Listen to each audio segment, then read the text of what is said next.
You've probably heard about the law of attraction, right? The idea that our minds can shape our reality. But have you ever wondered how it really works on a deeper level? Well, today we're diving into a really fascinating framework that might just hold the answer. So this is the big question we're tackling. We're going to unpack a perspective that directly links our deepest inner world to the life we experience every single day. And it all starts with the idea that our self is way, way more than just what we see in the mirror. Okay, so to really get this, we first have to understand the landscape of our own being. According to this teaching, what we think of as our self is actually this incredibly complex, multi-layered universe. And it's made up of what are called bodies, or in Thai, kaya. And we're not just talking about one or two. Nope, there are 18 of these bodies all nested inside each other, kind of like those Russian dolls.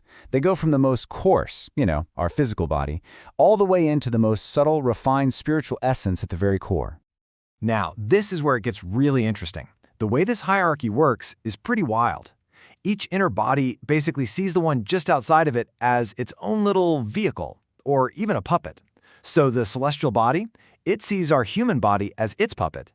Then the even more refined Brahma body looks at the celestial body and thinks, yep, that's my puppet. And this goes all the way down the line to our very core.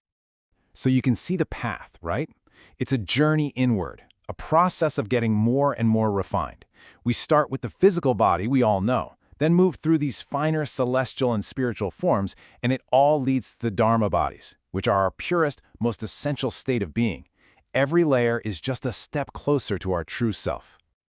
Okay, so we have this incredible inner universe. But what's the fuel? What makes it all go? Well, that brings us to a really key concept called boon, or merit. Now, don't think of merit as just getting good karma points. It's described as a real, tangible spiritual energy. It's this purifying, positive force that we generate through our good deeds, and it's literally the fuel that strengthens and sustains all 18 of these nested bodies. So how does this flow work? Well, this merit energy starts at our purest core, that most refined Dharma body, and it flows outwards, nourishing every single layer. But here's the kicker, and this is so important. All 18 bodies, no matter how refined they all depend on the actions of the physical human body, our body, right here, to generate new merit. That makes our physical life unbelievably crucial. So if our actions are that important, what's guiding them? This framework suggests that our intentions and desires aren't just random. They're actively being directed by one of three competing systems that are always fighting for control of our mind. And this right here, this is the key that unlocks the whole law of attraction from this perspective. What we want, what we determine to bring into our lives, is directly influenced by which one of these three systems is in the driver's seat at any given moment. All right, so here are the three competing teams. We have the good system, the bad system, and the stagnant system. As you can see, each one has a totally different goal, and each one attracts a different kind of energy. And one of these is always influencing our choices, our desires, and ultimately, what we manifest in our lives. Let's start with the bad system. When this one's in charge, it's pretty straightforward, and not in a good way. It pushes you to want things and make choices that cause suffering, for yourself and for other people. It's basically using your incredible power of manifestation for its own negative agenda, attracting the energy of sin. Next up is the stagnant system. This one's a little more subtle. It's not necessarily evil, It's more wasteful. It directs your energy and desires toward things that are fleeting and don't create any real benefit.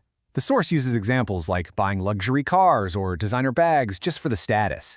It's all about spending resources without any true, lasting value. And then, finally, we have the good system. This is the one you want on your team. It aligns your desires with things that are genuinely beneficial. It guides you to make choices that help you and everyone around you. And this creates this amazing virtuous cycle. Your positive actions create merit, which strengthens this system's influence, which leads to even more positive attraction. See how that works? So let's pull all these threads together now. How does all this internal drama between these three systems actually create your external reality? Well, it's incredibly direct. The system that's running the show in your mind, that's what dictates the reality you're going to attract. It's that simple. If the good system is dominant, you attract purity and benefit. If the bad system is in charge, you attract harm and suffering. And if the stagnant system is calling the shots, you attract wastefulness. Your inner state truly determines your outer fate. The source material just boils this entire principle down to one powerful statement. Whatever is determined, so it becomes. That puts all the power and all the responsibility right on our intentions, on what we choose to determine for ourselves. So what's the big takeaway here? What can you actually do with this? Well, the practical application is that through practices like meditation and just doing good deeds, you generate that merit we talked about. And that merit purifies all 18 of your inner bodies, which weakens the influence of the bad and stagnant systems and makes it so much easier for the good system to guide your life. Which brings us to a final, pretty personal question for you to think about. As you go about the rest of your day, just ask yourself, which system is behind my desires right now? What am I choosing to determine? And what reality am I attracting because of it?